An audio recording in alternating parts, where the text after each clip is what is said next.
ছাদের উপরে আমি ছোট্ট করে একটু কৃষি খামার করতে যাচ্ছি।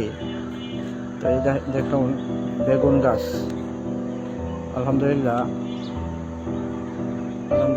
বেগুন গাছে বেগুন ধরেছে।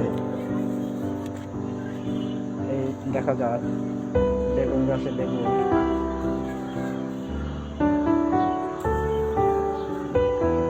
আপনারা দেখতে পাচ্ছেন একটা বেগুন গাছ, এরপরে একটা লেবু গাছ। আলহামদুলিল্লাহ গাছটা লেবু ধরেছিল, আমরা খেয়েছি। এখন শীতের দিন তো তাই লেবু বর্তমানে নেই। আর এটা হলো মালটা গাছ। মালটা এখন ধরে নাই, তবে আশা করি সিজনে মালটা পাবো। তো আরেকটা জিনিস দেখাই আপনাদেরকে। এ হলো আমার লাউ পেয়ারা গাছ। পেয়ারা গাছটা বড় হয়েছে আলহামদুলিল্লাহ, আগামীতে পেয়ারা ধরবে। এই হলো লাউ গাছ, ছাদের উপরে লাউ। এই যে ছাদের উপরে লাউ গাছ। একটা আম গাছ লাগাইছি, আম গাছ। এটা হলো মরিচ গাছ। এই যে ছাদের উপরে লাউ গাছ, এই লাউ গাছ, এই যে লাউ গাছ। এই যে আপনারা দেখতে পাচ্ছেন লাউ ধরে আছে। একটা লাউ আলহামদুলিল্লাহ। এই যে সামনে লাউ আছে, একটা লাউ। আরো এরকম লাউ আমরা খেয়েছি আলহামদুলিল্লাহ।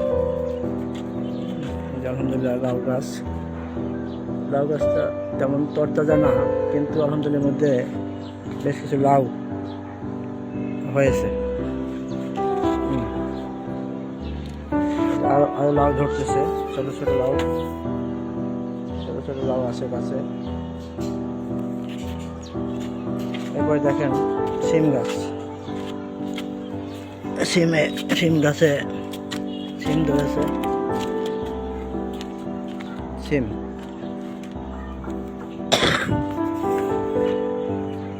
গাছে সিম হয়েছে, সিম খেয়েছি আলহামদুলিল্লাহ। এই যে সিম ফুল দেখতে কত সুন্দর, আল্লাহর প্রাকৃতিক দান।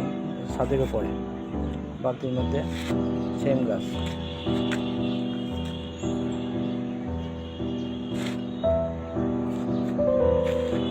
বেগুন গাছ, আরো ছোট ছোট বেগুন গাছ লাগানো হয়েছে। বেগুন গাছ আলহামদুলিল্লাহ এগুলো আর ফল দেবে। এই লাউ গাছ। তো কেউ যদি এই অত্র এলাকায়